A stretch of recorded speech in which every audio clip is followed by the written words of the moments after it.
Ladies and gentlemen, please welcome Mayor for the City of Santa Fe Springs, Mayor Bill Rounds.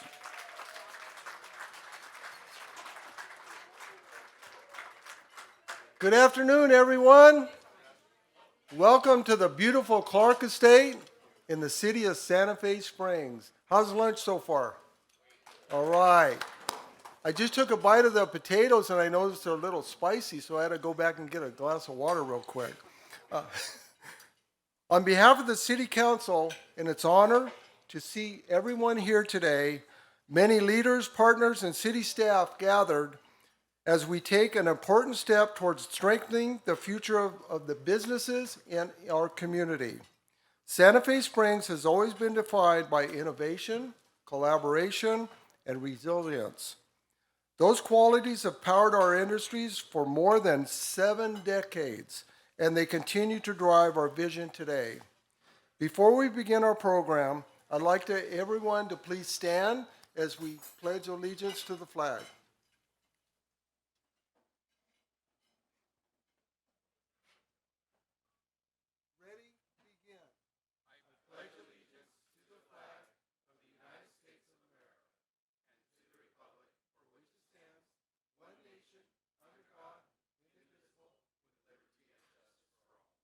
Thank you. You may now be seated. It is now my distinct privilege to introduce someone whose leadership and forward thinking has positioned Santa Fe Springs as a city that delivers results. Our city manager, Mr. Rene Bobadilla.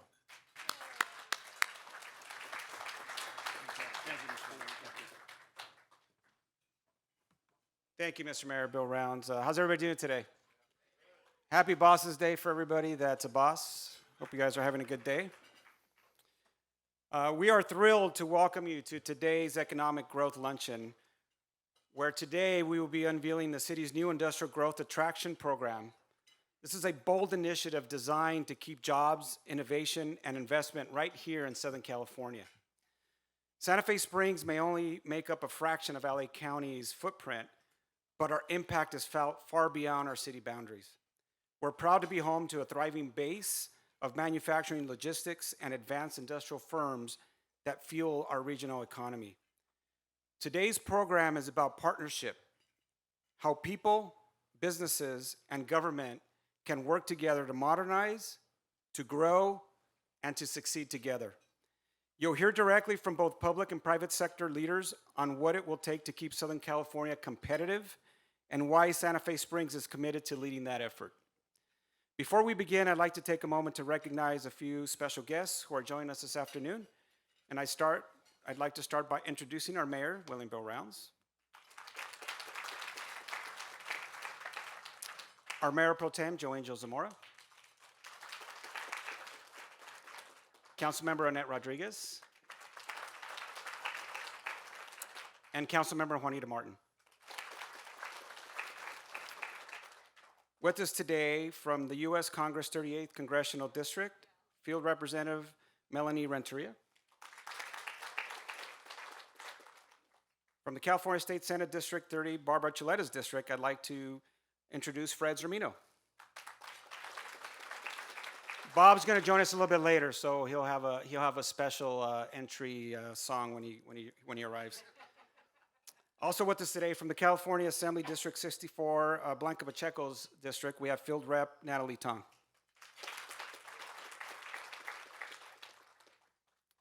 From our city commissions, we have Planning Commissioner Chairperson Jay Sarno. And our Planning Commissioner Isabel Cervantes. And I also want to introduce our staff that's here today. From our executive team, we have our Assistant City Manager, Nicholas Razo. Our Community Development Director, Juan Nguyen. Our Community Services Director, Marisela Valderas. Our Finance Director, Julio Morales. And our Parks and Recs Director, Gustavo Hernandez. And I'd also like to introduce a special welcome to our Councilmember, John Mora. John? From our Santa Fe Springs Chamber of Commerce, today we have our CEO, John Wilson. Our board president, Mark Gutierrez. Vice President of Public Affairs, Scott Summerfield. Vice President of Youth Enrichment, Wendy Meter-Kunert. And also our special guest today with us from the City of Commerce, we have our City Manager, Ernie Hernandez. In the City of Industry, we have City Manager Joshua Nelson. And joining Josh today, we have his Assistant City Managers, Bing Yuen and Sam Pedroza. And of course, most importantly, our businesses and community partners, including representatives from North Star Alliance, Deodate Consulting, and many others who have contributed to today's success. Your collaboration helps us translate policy into action. So at this time, we're pleased to share a video from our U.S. Congress 38th Congressional District, Congresswoman Linda Sanchez, who could not attend today's event but sent this message along. Hi everyone, it's Congresswoman Linda Sanchez. I'm sorry that I couldn't be with you in person for today's Economic Growth Luncheon, but I want to thank the City of Santa Fe Springs for bringing leaders together to talk about our shared future. California's strength has always come from its innovation, its diversity, and its communities working together. When cities, businesses, and local partners collaborate, we create opportunities, including good jobs, thriving industries, and stronger neighborhoods. Across our region, we're seeing growth in areas like clean energy, technology, and advanced manufacturing, industries that are shaping the next generation of California's economy. And with strong local leadership, like what we see here in Santa Fe Springs, we can make sure that the growth benefits everyone. Thank you for your commitment to building a stronger, more inclusive economy for our communities. I look forward to continuing this work with all of you.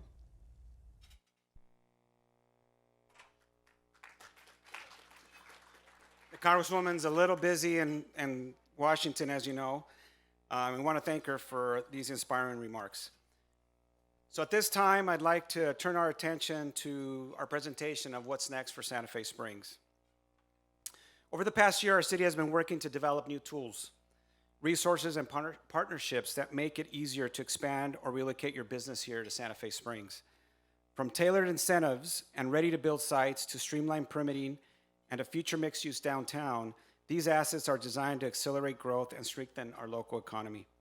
It is my privilege to present an overview of these assets, our inventory, and tools that will anchor our new industry growth and attraction program. You'll also find these materials in your take-home bags so you can explore them in more detail. So they're in there, and there's some special goodies in there as well. Hope you guys enjoy them.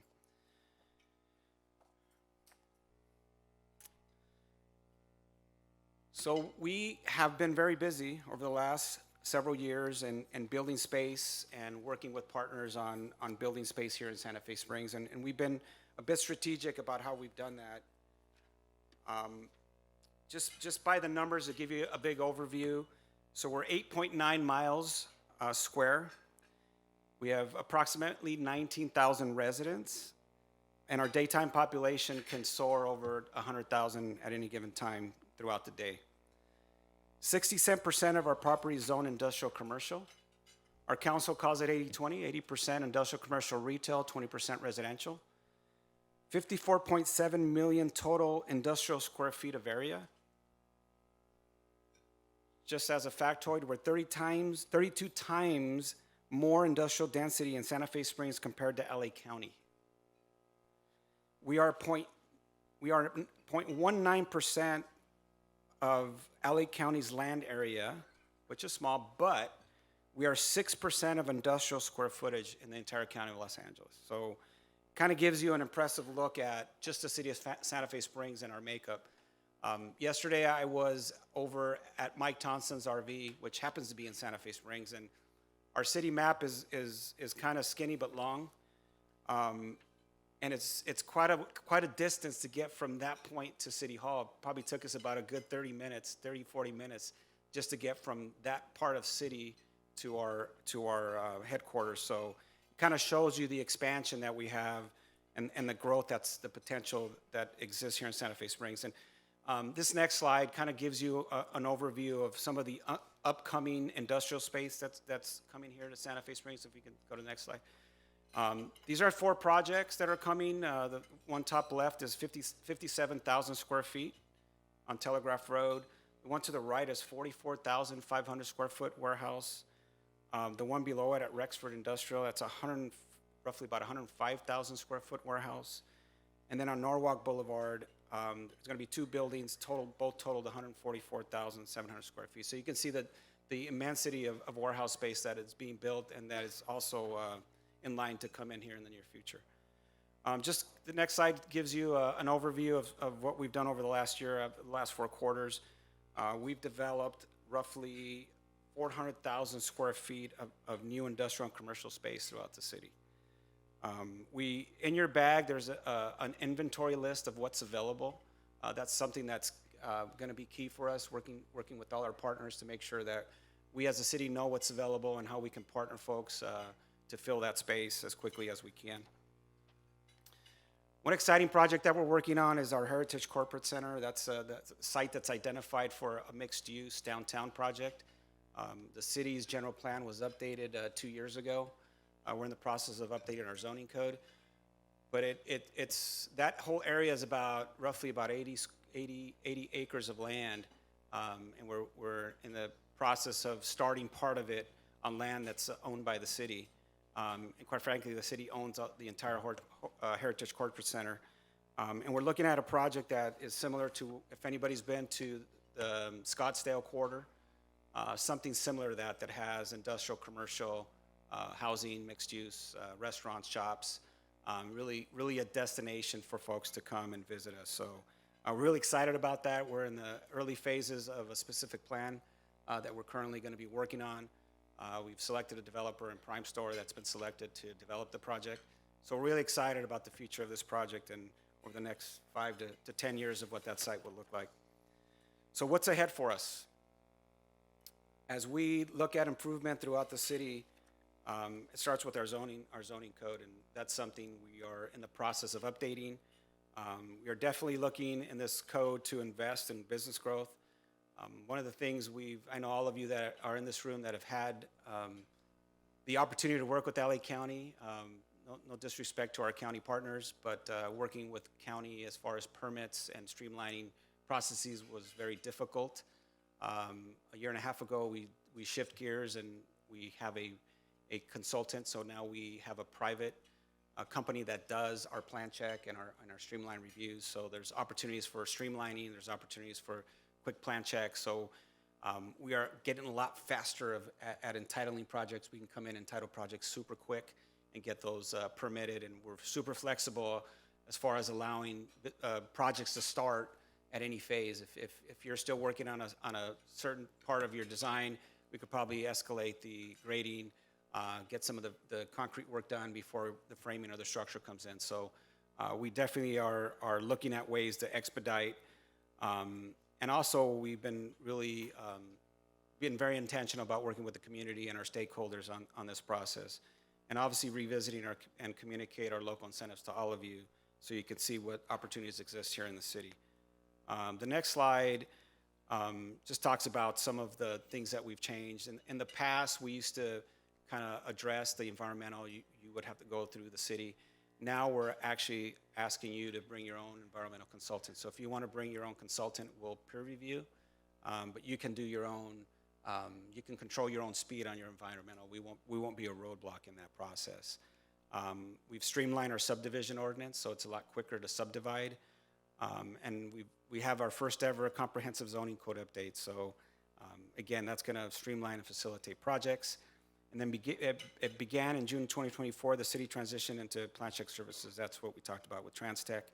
And we're already seeing a lot of rave reviews about how quickly things are turned around, how quickly things are inspected, and the flexibility is allowed now with the new process. So this next slide is really the meat and potatoes of what we're really trying to accomplish here. We are going to offer 3 incentives. All you brokers, take note. So we're going to offer financial incentives, development incentives, and infrastructure incentives. So we really looked at ways that we can really incentivize businesses to grow, to maybe relocate into the city, or to start a new business in the city. So on the financial incentives, businesses will have access to benefits like low interest loans, sales tax rebates, rent subsidies, which will reward companies that create jobs and make long-term investments in this community. On the development incentive side, we're cutting the red tape for developers. That means fast-track processes for entitlement, review, plan approvals. Developers will also receive hands-on support with site selections, workforce training, and access to a trusted network of local contractors, architects, and designers that have experience working here in the city. And on the infrastructure side, we're looking at creating a backbone of economic success. So that's why the city's investing in fiber optic network hub at the City Hall. So we are currently in the process working with the Council of Governments for Gateway, and they are building a new pipeline of fiber that's going to be a high-speed fiber network that's going to connect all the Gateway cities together. Santa Fe Springs will be a hub, so at City Hall we will have the hub of the fiber, and then from there the city will be able to grow the fiber network throughout the city through our business communities and also through our communities. That information is also in your bag, so if you want to take a look at more detail, it's in really fine print. I can't read that, but it's in your packet. But we're really excited about that. Cities talk about being smart cities, and people kind of say, well, what does that mean? For businesses, it means a lot. Vernon, actually, who's going to be here a little bit later, Vernon has their own fiber network, so they are able to provide high-speed fiber to residents. There are 700 residents, and they're sorry, Brian's not here. I can say that. And they're a business community, so it's a really big tool for him for attraction of bringing in business into Vernon, and making sure he has the technology available for them that want to relocate into Vernon. So we are trying to replicate the same here. We are looking at partnerships of where we can partner with maybe health department issues with other cities that maybe have a health department. So we're being really intentional about working together regionally. We want to be a partner. We want to be a partner to our business community, and we definitely don't want to be a barrier. Economic development, really, if it's going to flourish, it has to be together as a partnership, and we definitely need our partners, like the state of California, the county, to really work with us so that our businesses don't leave to Texas, so they don't leave to Arizona, and definitely not to Tennessee. And we are that city. We are built for business. And we'll talk a little bit more about that and a little bit about what that means regionally. But our programs will bring in new business. It will make the city a more vibrant place to live with new housing, retail, restaurants, and public spaces. And our vision is a true live, work, play environment. The result will be more jobs, more opportunities, and a stronger Santa Fe Springs that helps California maintain its place as a national leader in economic growth. And I don't have the numbers in front of me, but I got to imagine just in Santa Fe Springs, it's a large number of economic dollars that get sent to the state of California for a lot of your employee taxes that you pay, state income tax that our employees pay for the state income. It's a big number in Santa Fe Springs. It's got to be a bigger number for cities like us that have the same makeup as us. Next slide.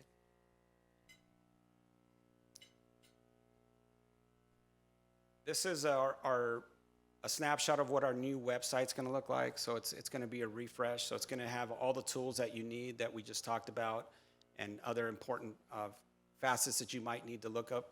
But this is, Juan, when is this going live, we think? Oh, immediately after this, he's going to hit the button. Fantastic. All right. We'll hold you to that.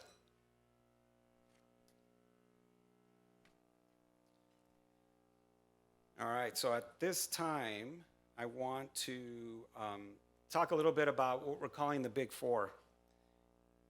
What you've just seen represents the foundation of our city's next chapter, but today we go one step further. Santa Fe Springs is proud to stand shoulder to shoulder with our neighboring cities, the City of Commerce, the City of Industry, and the City of Vernon, to launch a first-of-its-kind partnership called the Big Four. We are collaborating together, us four cities. We all have signed an MOU to work collaboratively to really work together. We're all like cities. We're all competing for the same industry. We take everything anybody else doesn't want. Our cities take it. So we want to be a a player at the state level.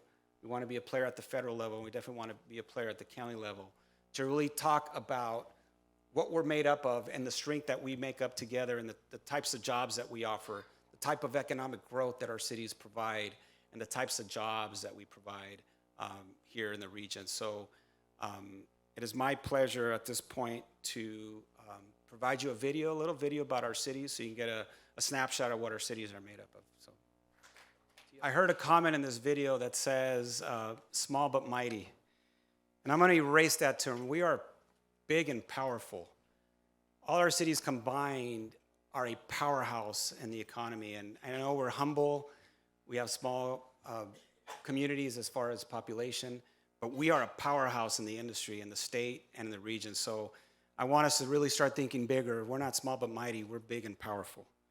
So this coalition that you just saw unites 4 of California's most business-driven cities, each with its own powerhouse economy, under one shared goal.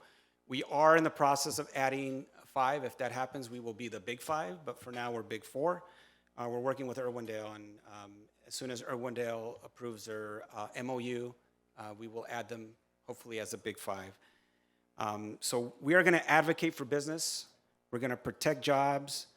We are going to create a foundation of sustainable growth throughout Southern California. Together, the big 4 cities collectively represent one of the largest concentrations of industrial employment on the West Coast. Combined, our cities contribute tens of billions of dollars in annual regional gross domestic product. Our manufacturing, logistics, and technology sectors support hundreds of thousands of direct jobs and even more through secondary industries. We are home to manufacturers who build the goods that move the world, to logistic firms that keep supply chains running, and to innovators who are shaping the future of clean energy, construction, and technology. Together, we serve as California's production and distribution backbone, connecting ports, freeways, and major supply chains. By forming this coalition, we're creating a unified voice in Sacramento and in Washington, one that ensures that the priorities of business-heavy cities are heard and acted upon. We've been challenged with legislation lately that has been a direct threat to our livelihoods and our makeup. And we have to be an active voice in ensuring that it's fair across the board and they understand how that affects our cities when legislation gets enacted. The other thing that's very important to the Big 4 is legislation or tax measures that generate sales tax, purposely the ones that are voted upon, like Measure M, Measure R, or gas tax, that we get hardly any dollars because of our population. Most of these legislation initiatives or voted on initiatives are population-based. So in our city, we are about 19,000 in population. On a transportation measure, let's say Measure M, we probably contribute about $14 million of sales tax that comes from this region, from Santa Fe Springs, and we get probably $300,000 in return. We have the same amount of miles of roads. The roads are made the same. The vehicles that drive them are the same than any other city, but yet we get very little dollars in return. So we definitely want to change that dialogue. Our streets have to be better. Our streets have to maintain the loads and the logistics and the trucking that drives through them. And we're good with that. But we just need the support of the state to understand why it's important that cities like ours get a fair share of those dollars so that we can keep the economy running. So by forming this coalition, we are creating a unified voice, and we're excited about streamlining permitting, our infrastructure investment, tax and incentive policies that will reward investment, stronger transportation and goods movements throughout our networks, a sustainable workforce pipeline through education and training partnerships. This is truly collaboration in its truest form, cities joining forces to make it easier to do business in California, not harder. So to commemorate this moment, I'd like to invite my fellow colleagues from Commerce, the City of Industry, and Vernon to join me for the official signing of the Big 4 Charter Agreement.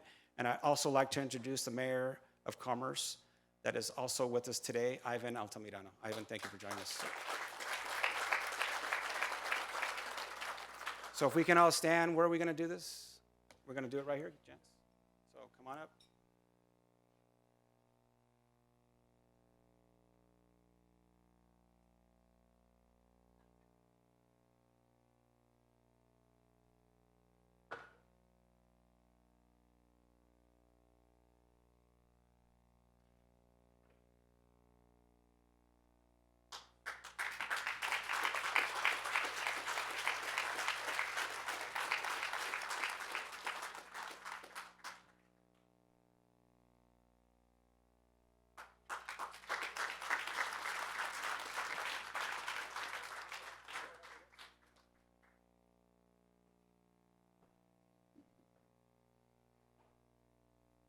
Yeah, no, we did not use AutoPen.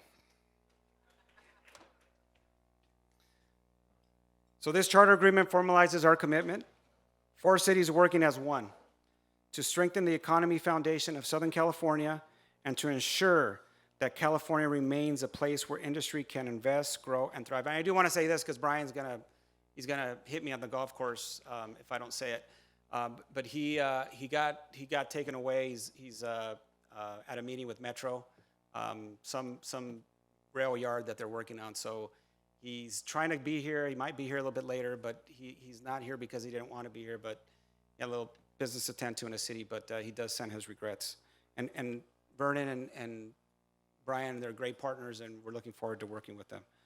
So together, the Big Four will advocate for everything you heard. We're super excited about our future and where we're going to go from that. So with that, I'd like to call up our panelists. Do I have those notes?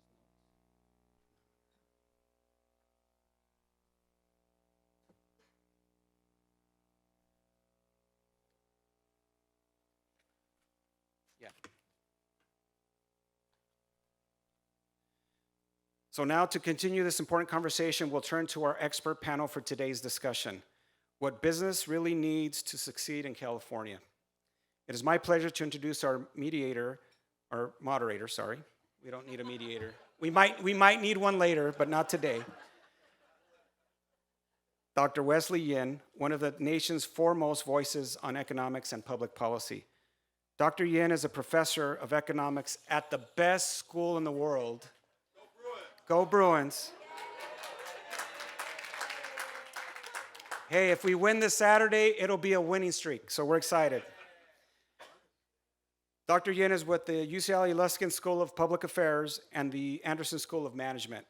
He recently served as chief economist for the White House Office of Management and Budget, and previously as a senior economist in the U.S. Treasury and the White House Council of Economic Advisors. So please help me welcome Professor Yin to the podium as one of our distinguished panelists to the stage.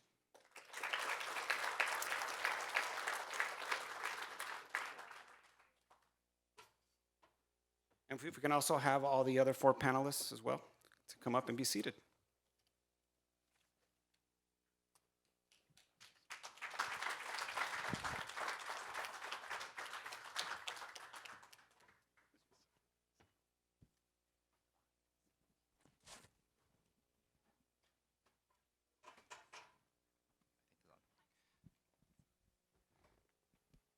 We'll let the mediation begin.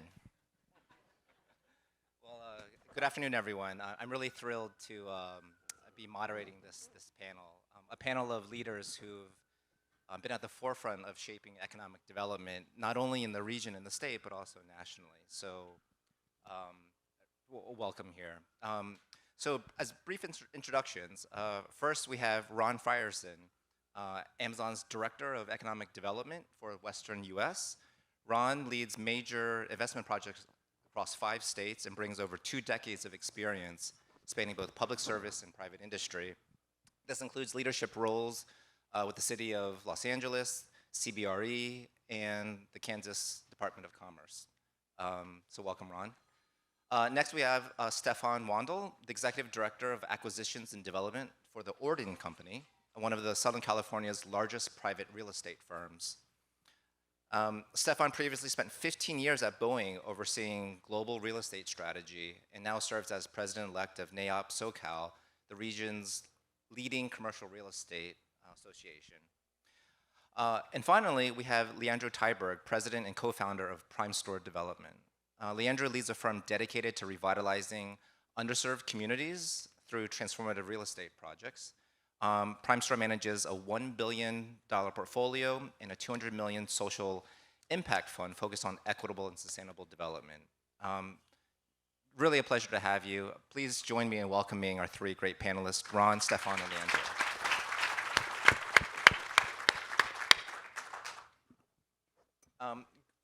Great, so as an economist, when I think about economic development in the state and region, I think it's helpful to start with a couple of facts and trends, just kind of like level set the discussion. Now, as you know, California If it were a country, it would be the fourth largest economy in the world. Within California, LA is the largest regional economy in the state. And as I like to mention, the state includes 4 of the world's top 10 academic institutions. That's just one indicator of the type of talent that we have in the state. Yet, we hear of businesses leaving the state, right, and also the region. And just yesterday, the LA Times had this article about a solar shingle manufacturer, GAF Energy, a solar panel manufacturer, leaving the state, which is continuing a trend of recent departures for California, including Tesla, SpaceX, Chevron, Schwab, and others. Now, we hear of these things, yet if you look at the statistics, the rate of business formation in California is still higher than the national average across states. But the one thing is that that's actually a slowdown for California. California has actually traditionally seen a much faster rate of growth. So despite being still a national leader, we do see this change recently. Okay. So there's a lot of competing public narratives about economic growth and the reasons for this. I'm really excited for our discussion to cut through some of the narratives and to really shine the light on opportunities for the region and the state to achieve shared prosperity. Now, I'd like to begin with Ron. Ron, you uniquely have leadership experiences both in the private sector and Amazon site selection, tremendous responsibility, as well as in public management. Like, taking a step back, like in general, what are the most important features you look for when you look at site locations and regional investments? Okay, the microphone is on. Okay, fantastic. First off, thank you for having me. It's such a pleasure to be here.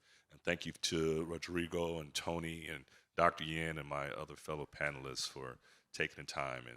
And this is one of my favorite topics to speak on because, as Dr. Yin said, I am somewhat uniquely positioned. I was a bit of a mystery to a lot of my colleagues when I arrived for the Garcetti administration in LA because I came from out of state. Although I had lived in Los Angeles for quite some time, I did corporate site selection, which kept me on the road all the time.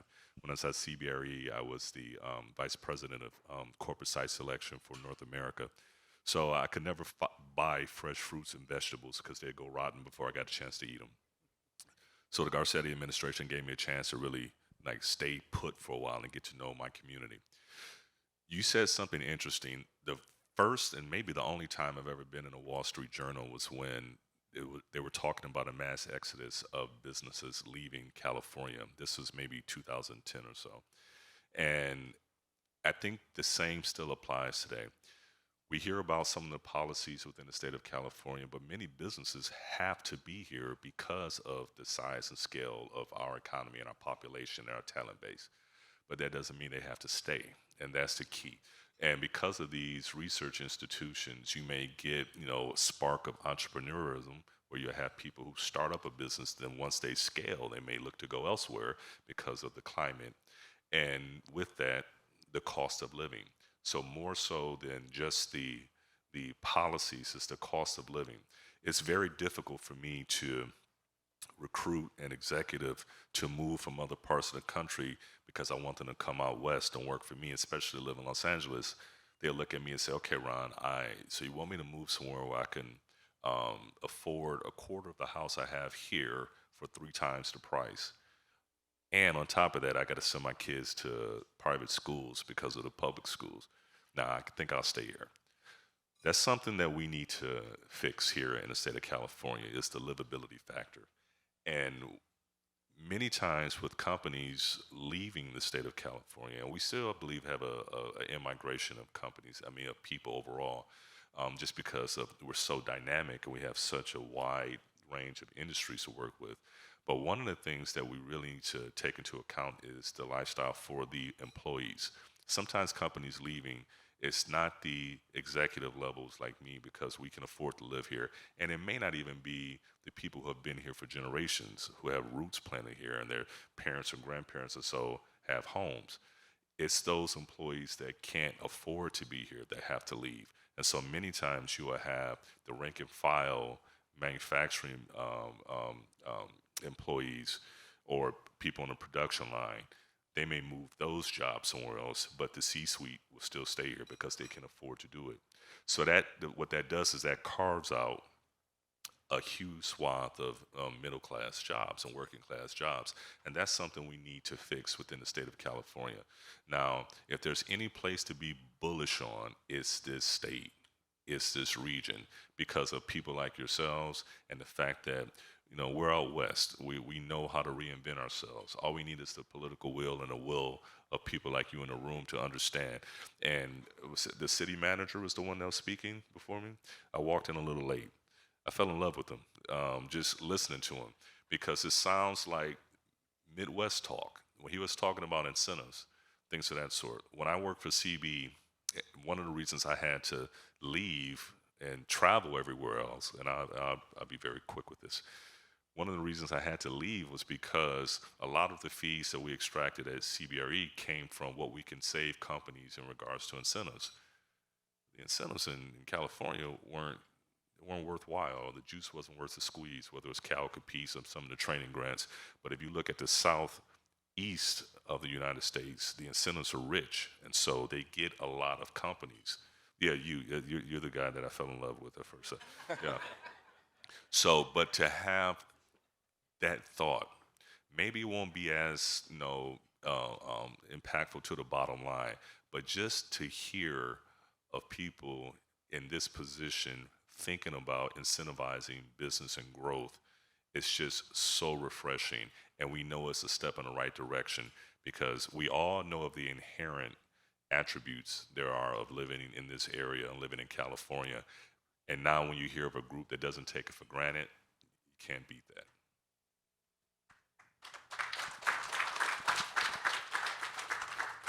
Yeah, great, thank you. So speaking of Love Fest, I thought I was here to be a mediator, but I'm happy with the Love Fest. Stefan, I'd like to hear from you. What do you see as the attributes when you make strategic real estate investments? First off, thanks for having me. It's a pleasure to be here and be on this panel.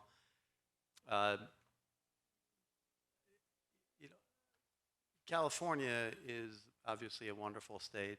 I presume we all live here. We love it here. It has so much going for it. It has been a challenging business environment for several years at this point. It's rather challenging. You were talking about facts and data a moment ago, and then I'll answer your question.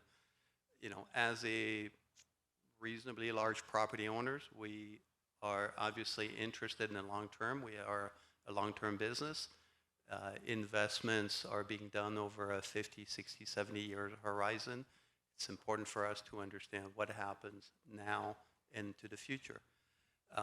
Golden Springs, we have a 5.5 million square foot business park nearby. Out of our last 10 leases that have expired, 8 of the businesses chose to not renew their lease. All of them left the state. So that's not a good sign. Now, fortunately, we're a private company. We're able to backfill 6 of the 8 spaces. So overall, we're doing fine. I think, as Ron's pointed out, the state has tremendous opportunities. A lot of business want to be here, need to be here. I think we're extremely bullish into the future of the state, but we can't take all the positive things that are going on for the state. We can't take it for granted, and unfortunately, it feels like we have. So we can certainly talk about all the positives. Incentives is definitely a key component. I think later on we'll talk about what can cities do, currently continue to do more of, so we'll talk about that in a minute.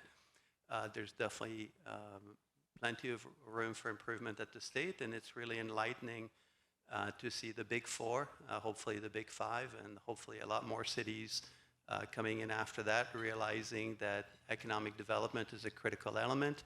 Job creation is key, but job retention is key as well. We can't forget that. So I'm personally very bullish about the state, has tremendous opportunities to offer, and I hope we can continue. Yeah, I want to follow up on that a bit. Ron, I think you also emphasized many of the strengths, the clear strengths of both the region and the state. as well as some challenges, housing being one of them. Stefan, you're also emphasizing that many businesses want to be here. What do you see as some of the challenges, and what are the big challenges that you see in retention of companies or even like the business formation? Well, the challenges is in part has to do with the state of California, and then in part, how does California compete with other states? So let me start with the challenges of California. The cost of everything goes up, right? We can all see it. Cost of power has gone up substantially in the last 5 years. Cost of labor has gone up. Construction costs have gone up in part because we've had inflation, certainly, but also in part is due to the regulations. Many of them well-meaning, well-intended, intended to address climate change, absolutely necessary component, but across a wide range of costs and inputs, costs are going up. So as a business who needs long-term predictability, wants to continue to operate here, wants to continue employ people, it's very difficult to manage in an increasingly expensive environment. So that's one of the things we can do to try to manage. There's things we want to do. There's things we can't do anything about. Some level of inflation we can't really do anything about. So to see the big four that are coming in and want to really think strategically and creatively through what can they do, how can they mitigate those elements that they cannot control, what can you do that is in your control and help and mitigate some of the unchangeable factors. Can I double down on that? The regulatory environment is huge. So the regulatory environment, case in point, I serve on the Blue Ribbon Commission to help with the rebuild of the Palisades. And I'm one of the people in there, although I am very much so a supporter of everything having to deal with the climate. I also was that one fly in the ointment within that group was saying we need to index on speed as well to get the people that were displaced back in their homes as quickly as humanly possible. And certain aspects of CEQA were relaxed, and even Coastal Commission was relaxed. So, but I hear it differently. I'm a business guy, so I hear it differently. When you tell me that you can relax certain things, that means it's not really that critical in the first place. If it was really that critical, you wouldn't relax it. It's an admission that it's allowing things to take more time, causing things to take more time, and probably cost more money. So I said, okay, the entire region is being impacted by this. Those relaxed regulations that we're putting in for this certain burned area, let's do it for all of LA, all of LA County. Let's get as much product out, remove as many barriers as humanly possible. So it's a stew of issues. It's the regulatory environment. Again, it's the cost of living, it's housing, it's all of the above that we can just go down each of these different segments. It's, to a certain extent, it's NIMBYism as well. Everyone complains about, homelessness, but no one wants a homeless development, or housing built in their backyard. Can't have it both ways. So we need strong leadership that can help look at this in a more holistic, okay, this is where we want to be. Let's work backwards from there and see how we can do it. And it's going to take partnerships across the board and tough conversations. Yeah, great. The regulatory environment is an issue that I think is really important, and I want to come back to that in a second. You mentioned housing again, and that raises the issue of, it's not just business interest, it's also worker interest and community interest. Leandro, I wanted to ask you, since you're uniquely positioned here, since you lead basically a joint mission, both in economic development as well as equitable community development. What do you say is the tensions or even opportunities that you see in these two co-goals, these co-goals of development, of these economic development interests as well as equitable and sustainable development? Oh, I appreciate that. First of all, I got mesmerized by just your question, your responses. So I'm like, oh, wow, you guys are smart. That's amazing. Thank you, Santa Fe Springs, for having us here today. And thank you for reminding me it's Boss's Day, so I'll text my wife right after. Look, I don't actually think that the interests of the community are any different than the interests of economic development at all. Our entire company was predicated on that belief that, the community is the one who actually drives change, but it drives economic investment as well. We never have for 34 years focused on the luxury sector. That sector can focus on itself and it'll do just fine. We really want to focus on neighborhoods that haven't had the attention, the investment, and have been historically marginalized in a way that, we believe that the tools that we bring to the table can actually do something about it. It's not incongruous. The ascent of the community voice over the last, honestly, 10 to 15 years has been miraculous. There's been so many social movements to make people aware of the needs of the community that have been really, really beautiful. Now, with that said, sometimes the community is still fractured and they can still focus on issues related to gentrification that is a complicated issue because I look at that as not understanding investment. I think there's ways to deal with gentrification concerns by making sure that the projects are built by the community and that wealth is preserved within the community. But I just don't see those as incongruous concepts. I think one of the things that I'm very frustrated by, especially within the world of retail, is the total polarization of who's doing well and who's not doing well. Ron is a friend of mine. I effing love Amazon, all right? We have changed our whole consumer culture related to the ability to have convenience. In my opinion, that is a good thing. Retail trends change. That's natural. The question becomes, how do we make sure that there's not a total polarization of those in the retail sector who can make it and those who can't? When we started the company, we used to have a blend in our shopping centers and projects where we would try to do about 80%, or 75% national credit tenants for the financing component and the daily driver, and about 25% of the mom and pop tenants. I am so pissed off that when I look at our portfolio now, we're down to like 5% mom and pops. Oh my God. And that's unbearable. Why is that happening? Because the cost of operating a small business, not just in California, but in America, is unbearably high. We are not focusing on the things that we need to help the middle class family go forward. And I think that some of the approaches on why I'm so enthusiastic about what Renee and all of these people are doing today, and yes, it's very easy to fall in love with Renee, is because we are having discussions about incentives, about streamlining regulations, which are unbearable. I mean, I was on a call recently where we're doing an affordable housing project, and there was an argument between the plan checker, HCD, and the CASP consultant about how many rails to put in the hallway, what size, what location. Nobody really knows because of the total layering of regulations.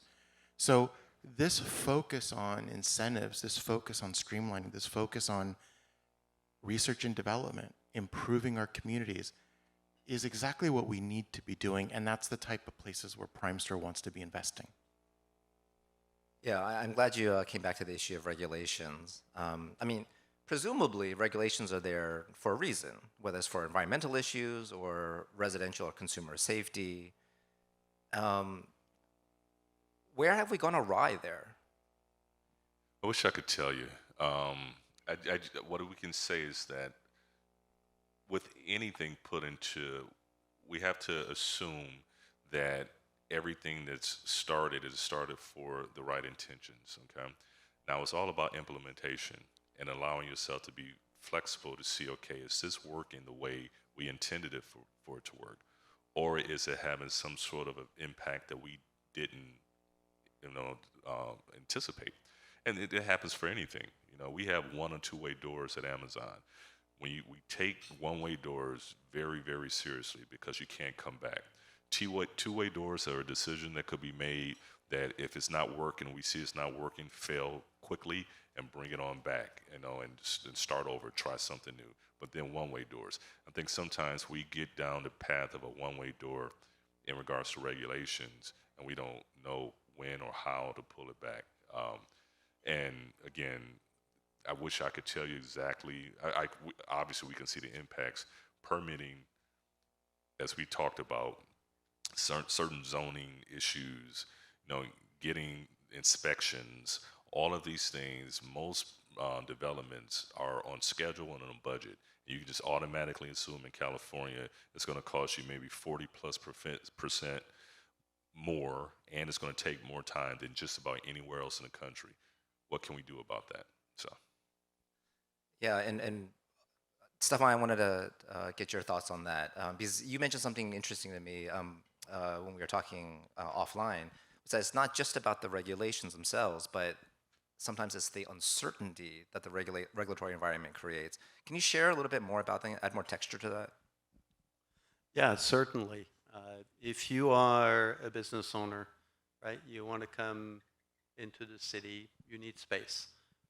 That's what you're interested in. There's a space, it fits your need.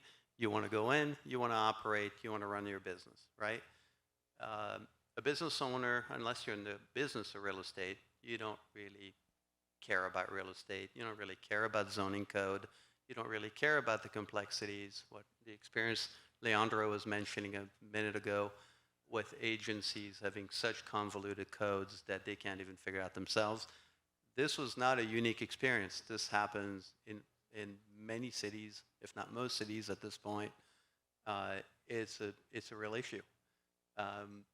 In my time at Boeing, I was asked to do national site selection on many instances. You go in South Carolina, Boeing wanted to expand the facility for the 787 Dreamliner, acquire 1,000 acres of land, build 6 million square feet of hangars and manufacturing space, bring somewhere between 5,000 and 10,000 jobs.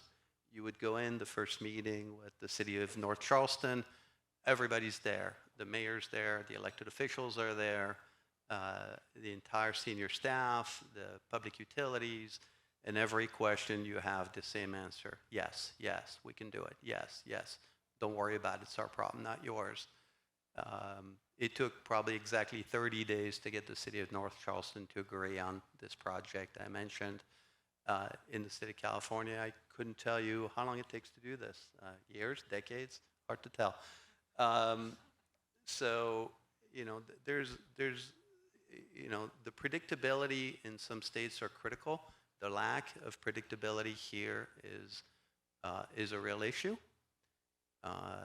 The overemphasis, I think, on rule books, zoning code at the expense of common sense, I think is too many times the case. And to go back to my prior point, seeing cities who want to come in, who want to streamline the permits, who understand it's about the customer and the business, I think that's tremendous. I would obviously encourage. And I think an important thing to emphasize, again, I think, as Ron has mentioned, is that they're potentially well motivated, but the question is, have they been used and implemented in a way that goes away from its initial inspiration? So I think that's always something to adjudicate as we move on. I also wanted to mention that the issues that we're raising here echoes national discussions about how regulations have prevented housing development and infrastructure over the past few decades. That the role of regulations, the regulatory environment, has played a major role in that lack of building. And it's a pressing issue now, given the national housing shortage, as well as the need to build climate-resilient infrastructure. And this comes back to an earlier point that many of you raised, which is that it's not just about the regulatory environment for the businesses, it's also for building enough housing supply to avoid the harms of gentrification as you're going in and investing in areas. And having enough housing supply there matters a lot too. Coming also back to regulatory environments in the residential sector. So it's all encompassing in some ways, and a holistic view, as Ron said, I think is really important. Now, we have a couple more minutes now. I just wanted to mention one thing. Now we're out of time right now. But I do want to thank everyone for joining in this discussion. I think it was a really frank discussion about some of the key elements that have, causing some barriers, but also opportunities to move forward. So I really appreciate you sharing your insights on that. So I do have to yeah. say one thing. Leandro brought it up. This is a not commonly known fact, but over 60% of any item that's sold on Amazon comes from small business, mostly small and medium-sized businesses. A lot of people don't know that. So there are a lot of businesses that you wonder how they stayed afloat during COVID. It's because they were able to sell on Amazon. And so there's a lot of small business and entrepreneurs that utilize that. So that's one of the things that I don't think we tout enough of how many small businesses sell their things on Amazon. But I think that's this is a perfect audience to give that fact to. So. And if I can, let me put one more plug. We see a lot of press about logistics uses, about trucking, and I think we all can pick up the newspaper on any given week and we'll see a lot of negative press. Realize that us as consumers, we cause all of that, right? We live, particularly in LA County, in a very dense populated area. We all need everything. We need food, we need clothing, we need medications. The logistics business is a critical element for those cities who perhaps are not interested in logistics or manufacturing, industrial. Of course, we understand it. But it is a critical part of everything we do. Everything that's on your table was in a truck at one point in time. Every time us or our families, or perhaps some of our kids, order online, guess what? It sends another truck. So just, there's, I want to make the comment because there's a lot of misperception out there about a lot of the business community in general, certainly Amazon, certainly the logistic business, which is a major component of our business. I think sometimes understanding the actions and the reactions are important. Leandro, do you have any concluding thoughts? Oh my God.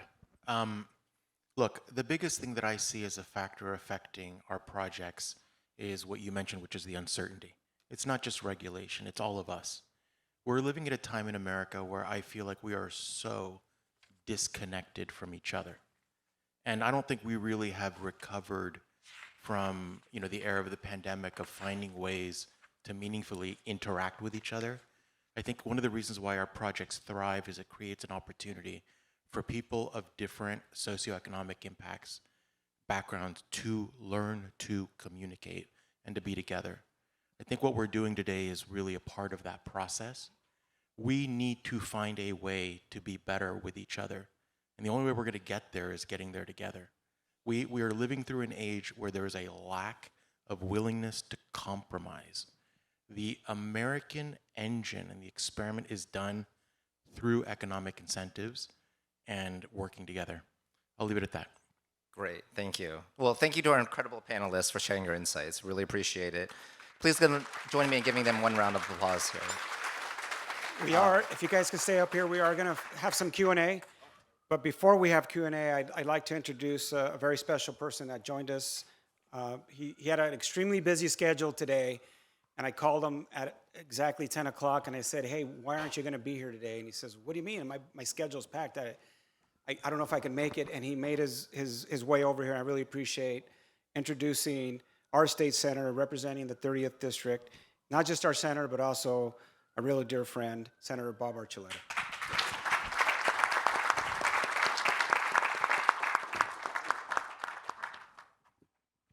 Well, thank you, everyone, for being here. So let's give this panel another round of applause. My God, we're talking the big fish here. I'm telling you, I want that truck delivered by this afternoon, and you can have that in that package. I got 10 grandkids. Let's take care of them. Ladies and gentlemen, once again, I'm Senator Bob Archuleta.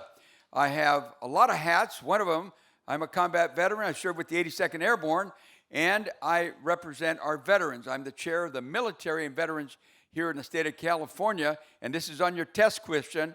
We have 31 military bases in California. We are filled with men and women who serve this great country of ours, and they are serving our great nation and the state of California. So, of course, when they are released, we want them to stay in California. So that's one of my goals, keep them in California. We have men and women who have given us 10, 20, 30 years of service. When they retire, we finally are now able to say that we listened. We listened.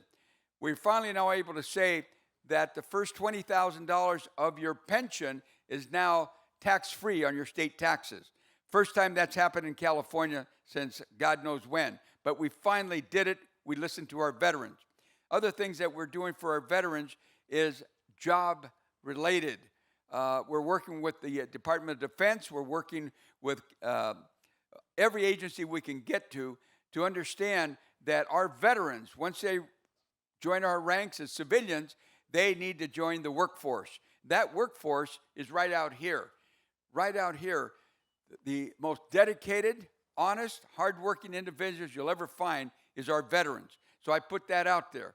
Get them up there in front of the line because they will be loyal and they will be trustworthy and they'll get the job done. Speaking of the job, I've got to tell the Santa Fe Springs City Council, would the council members please stand and be recognized? Our Santa Fe Springs, our host today. God love you for doing this.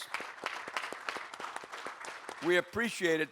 So obviously the big four, the City of Commerce, the City of Santa Fe Springs, the City of Industry, and the City of Vernon. And I'm honored to say that I have worked around, near, visited, represented every one of them over my lifetime. And I will tell you that welcome to Southern California. We are the heartbeat, I believe, of California. So goes Southern California, so goes California. And I think we're going to hear more about that later today when the Dodgers win this next game. But I'd like to point out, and I'm glad I was able to race over here. Renee, thank you, because that phone call, I had a meeting with the Chamber of Commerce members, small businesses in my office. They represented probably 480 employees among that group in my office. Small business, talking about what's happening with the wages, what's happening with things that are in their business every single day, taking care of their employees, making sure they're there, they're paid adequately, they're safe. And those that keep poking at them that they're not doing a great job. Well, the state of California is listening because the pendulum is swinging. We are starting to listen to the small business. And I will tell you, the regulations are immense, and we're trying to move those, not only in the small business, but also in construction. As you heard, we are making it more easy. There's still going to be obstacles. You're right. Without these regulations, where would we be? But some of them, they take it to a point that it doesn't make sense. When you're talking about a stairwell and you can't get, come on, what's it going to take? Let's build it. We got people to house. We have people to feed. We have a state of California that we have to house those that need things. It is amazing when we work together. And I will tell you that California is going to stand up. I don't know if some of you have heard of ARCHES. That's with the hydrogen industry. And I'm the chair of the Military and Veterans Committee, yes, but also I'm the chair of the Hydrogen and Energy Committee in California. So one of the things that we're trying to bring is hydrogen into the fold, into the state of California. Hydrogen, high-paying jobs, jobs that are manned by men and women who have the technical skills to receive that high pay. We're doing that. Well, we requested through the state of California and my committee $1.5 billion from the federal government. Whoa, we hit a door. The door got shut on us. So yesterday we met with the CEO and president of ARCHES, and we're going to go forward. We're going to convene a meeting with my committee and up in the Senate, in the Capitol in the next couple of weeks. We're going to invite all the people in the industry to come to California, to the Senate building at the Capitol, so we can go ahead and say, we will do it ourselves if we have to. But we're going to go ahead and raise the money to go ahead and make sure that the hubs that we need in Long Beach, Oakland, Sacramento, no, it would be Long Beach, San Diego, Sacramento, along the coast, Oakland, that hydrogen can move these trucks and start doing that. It's amazing what hydrogen can do because none of us seem to know. But I will tell you this, in the future, the big trucks that Amazon has, one day they'll be moving cargo with hydrogen fuel rather than batteries, rather than fossil fuels. It's going to come. Look for it. The other thing, we talked about homeless. We heard about that. Right here in the region, in Norwalk, the county of Los Angeles, together with the state of California, we're going to house a campus there at the Metropolitan Hospital. The campus will be made up of eight buildings that will take the acute, mentally ill, all the way to those that need transition housing. That's going to be done. It'll be a regional facility where all the cities, not just in the Big Four, but in the surrounding areas, can send their homeless for treatment and care. That'll be there. It'll be a campus. Millions upon millions of dollars will be invested. Jobs will be there. Can you imagine? If you think about 200 patients, 200 rooms, think of the nurses, the doctors that are needed. So we're working on that. But I leave you with this thought that we are listening. So up here, it kind of sounded a little bit negative for a bit, but it's realistic because we have to hear the reality so we can take action. The reality is you got to have the best employees you can find. The reality is you have to make the money to be able to pay them. The reality is you have to have a profit margin that you can work with. The reality is you have to retain and recruit every single day. Recruit and retain every single day because competition for the technology, the skills that's needed, it's here.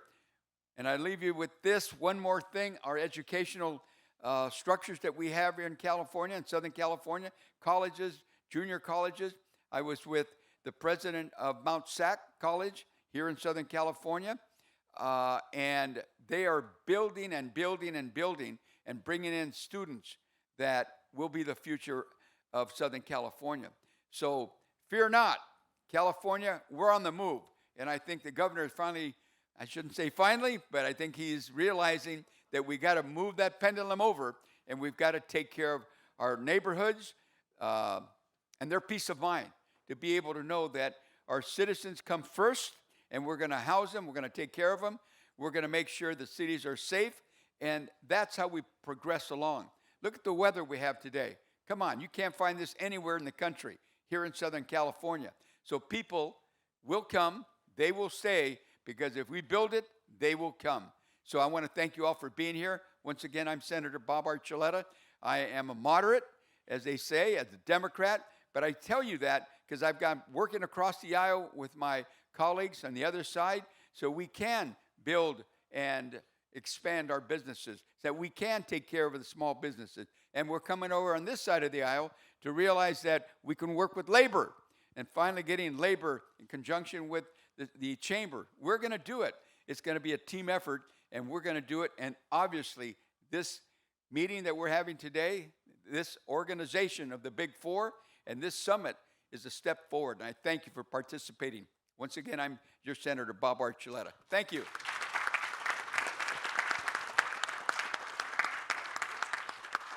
And with that, off to the next meeting. Thank you, Senator. Another round of applause for our senator.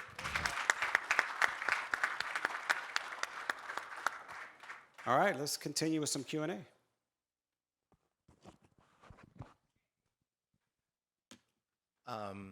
Well, actually, we can open it up to anyone in the audience who has questions.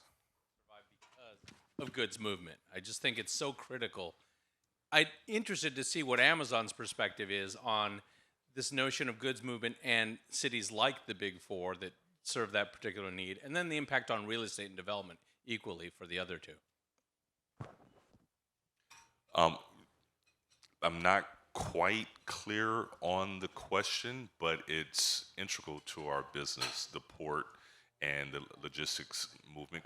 I should ask more specifically that Yeah, the impact it's going to have on the real estate, right? So how do you, as Amazon, view your role and how important real estate is for goods movement? How How are you selecting locations? Okay, How- site selection. Right. So site selection with us is very scientific. It's very scientific.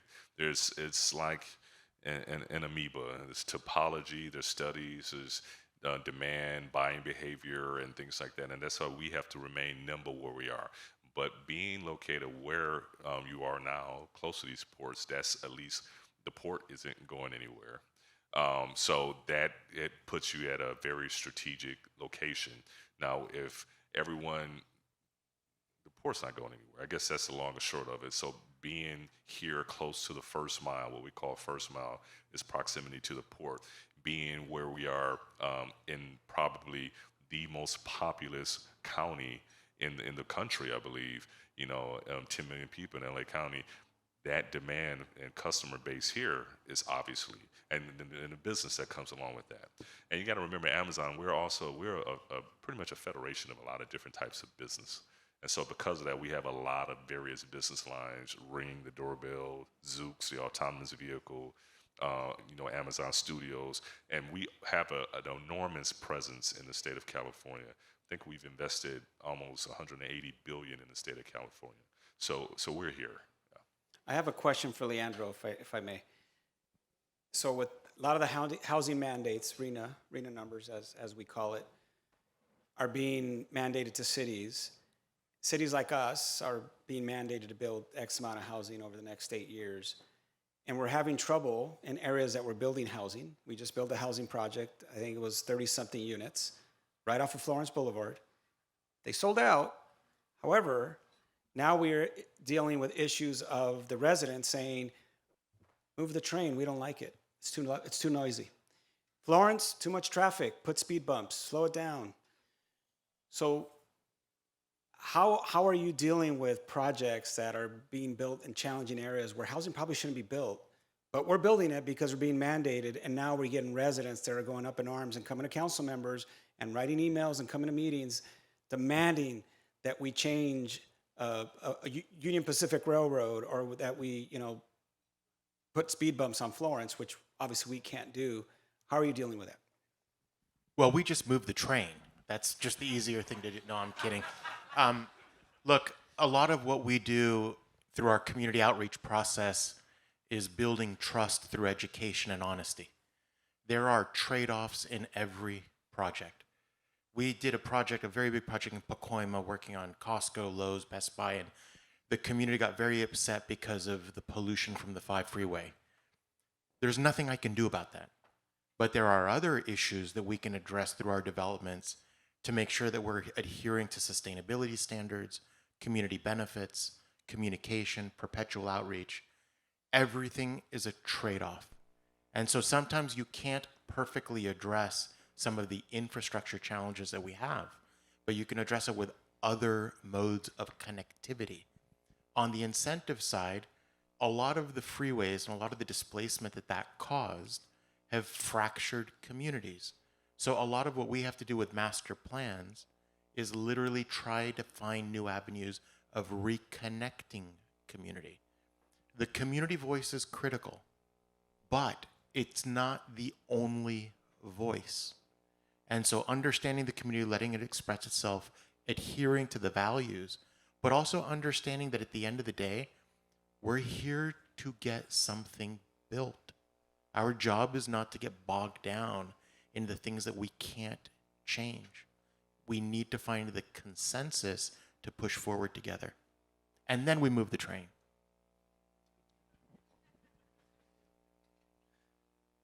I'd like to ask everyone a question here. And this is a follow-on to the senator's point about the governor signaling the pendulum swinging back some. And clearly we have a governor who's seeing the opportunities to balance the many initiatives that California has to make sure that our state is prosperous. In light of this window opening here with the pendulum swinging back, if I'd ask you for your blue sky suggestion here, given this window that's opening, what would be whether it's a policy or a series of political processes, what's the blue sky thing that you think would be most impactful now, not just for the region, but for the state, to continue to encourage regional development, economic development, but also shared prosperity? Certainty, certainty, certainty, certainty. We need certainty. Businesses thrive on certainty. Yeah, what does that mean though? Like, we get that as in terms of an abstract need, but what are the perhaps like some 10,000-foot suggestions that you would implement if you could? Certainly on the affordable housing side, Okay, great. creating a clear pathway for long-term generation of tax credits and vouchers, as opposed to sponsoring them on a seasonal basis, would be a game changer. It seems like every year that every budget passes, there are political wills that push it one way or the other. Having a long-range plan, I think, is critical.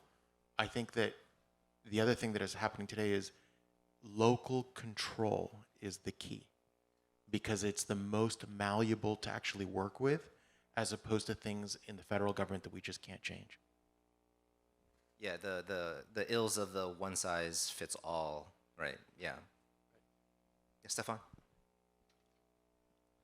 So I think predictability, I think, is an absolutely critical element. The other one is common sense. And I would argue the 80-20 rule, right? Regulations, codes, all that are necessary, absolutely, but there will always be a reason to deviate, alter, modify. I think this is where common sense makes sense. This is where having the opportunity to have the discussions are important. It's everybody realizing that, you know, ultimately we want to look at a common successful outcome, and that has to be more important at some point than the rule book or the zoning code. Not to say there shouldn't be any, but again, there needs to be a balance. So I would encourage common sense, and common sense being applied at all levels. I mean, one of the traps we often get into is this classic political economy trap of anytime that you have a change, whether it's, you know, makes sense from a common sense perspective, there are concentrated, the pains are concentrated and immediate, whereas the benefits are long-term and diffuse. So it's oftentimes hard to change. So in light of this door opening, do you see any particular opportunities that you would pursue? Yeah. Plus one to everything was said in regards to just certainty and also common sense. I think that if you have that as a North Star, things kind of fall into place properly. I also think that we're in the age of public-private partnership in a way that we never have been before. The fact of the matter is that the private sector just doesn't have the tools to make change on its own, and sorry, but neither does the public sector. It's by marrying it together that you kind of amplify all of it. Once you include the people into that, that's really the only way things are gonna get done at this point. Yeah, and I think the pendulum swinging back, I think, is a recognition of that opportunity. Absolutely. Great. Any other questions from the audience? Hey, I actually have a question, and I actually connect with all three of you in a different way. I actually worked for Levi's, a jeans company, for almost 30 years, and my last customer was Amazon US all the way through the pandemic. And those of you who don't know how big the pandemic was, if it wasn't for Amazon, Levi's US had no revenue coming in. We literally were on week-to-week conference calls. And we mentioned about the brick and mortar and logistics from small retailers. I actually manufacture now privately for myself to some of your big box retailers, Ross, TJ Maxx, Burlington. And I can tell you Santa Fe Springs, as well as some of these other cities, are truly the hub and the life support system for pretty much anyone who's importing goods into the U.S. The one thing I've noticed from today's conference, which I found to be extremely helpful, is there still seems to be a very large disconnect between private industry and public policy. So in many cases, public policy, so for example, electrification of the grid for logistics, it's a great thought, but the infrastructure isn't there. And then they put the mandates in place and pressure companies to try to, you know, adhere to it. And you'll have some of the bigger players like Amazon put out battery operated vehicles to basically check the box or Coke, but in reality, it doesn't function that way. And somehow, I think through forums like this, as Bob was here earlier, I think you need like 10 or 15 Bobs in these meetings for them to realize that the policy they're putting forward at the state level doesn't really make sense in some cases. And I think if you make policy that makes sense, business will flourish. Those people who are looking for better jobs, to live closer to where their jobs are located, will then inspire people to build what's quite necessary, housing for the next generation, and that's how it would work. But I think in some cases I found to be the big disconnect, even when I was at Levi's, is getting policy pushed through at the state level, which in many ways dictated how we then had to react to it. So I'm just curious, being that you guys in many cases have access to the electeds at the next level, are able to lobby, whether it be at the local level or at the state level, what can you guys do to help have forums like this really impact state policy? Well, speaking for us, we always have that. We have a very, very strong lobbying and public policy team that deals with that. But there's always a case where innovation is always going to be ahead of the institutions. Institutions, by nature of being institutions, tend to work a little slower. So that's why, to Leandro's point earlier, there's the need for a partnership. And like the Big Four, this is a partnership. A partnership is to where innovation is, and then where they can partner together to kind of help with the institutions coming up to where innovation is. And I think that's where the partnership is so necessary. There needs to be that dialogue. And for that dialogue to take place, you need to be able to speak the same language to a certain extent. Even though you may be coming from different sides of it, you need to learn how to have that voice in the middle to help with the partnership. And that's what's so important. So, like for me, I am basically a living embodiment of that, having worked for 3 governors, a mayor, and 3 Fortune 500 companies. I know the private sector and public sector, and I'm not a lobbyist. So I understand some of the technical things along with some of the policy things, which is, I think, is my superpower. But there's a whole lot of Rons. I would like to think I'm the only one, but I'm sure there's a lot of them out there. But that's what's needed. You need people that can speak the language that will get the policymakers' attention of understanding what the real world consequences or benefits are of certain actions and certain innovations. And vice versa, you need someone from the public sector side that can speak to the business and say, okay, I know what you're looking at here, but let us show you why it's necessary for us to put these guardrails there. So, and a lot of it, I've been shouting out Leandro a lot during this conversation, but a lot of it comes along to what he was saying in regards to, we have to make sure to have the partnership in place, and we have to have certainty. So.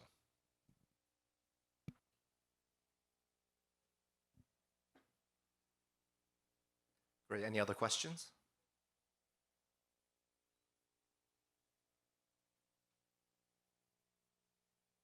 Great, great. Well, once again, I just want to thank you, the 3 of you, for tremendous insights and also for all the innovation and efforts that you put in for regional development and holistic growth that we have, both for your companies, but also for your workforce, and also for the regional development. So thank you.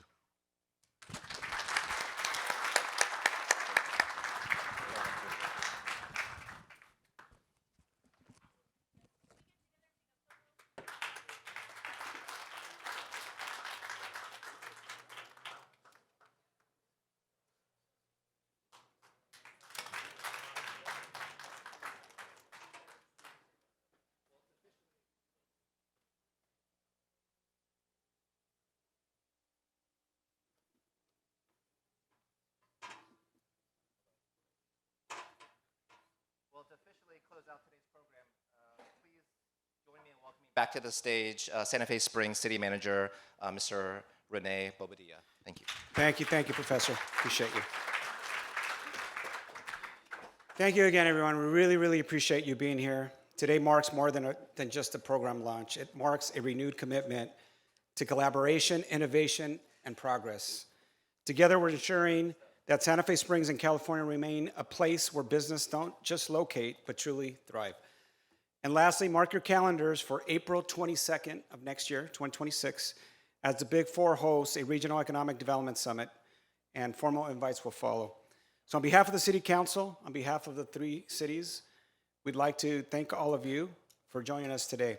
So please enjoy the rest of the luncheon and take time to connect with our staff and partners. And again, thank you and have a great afternoon, and go Dodgers.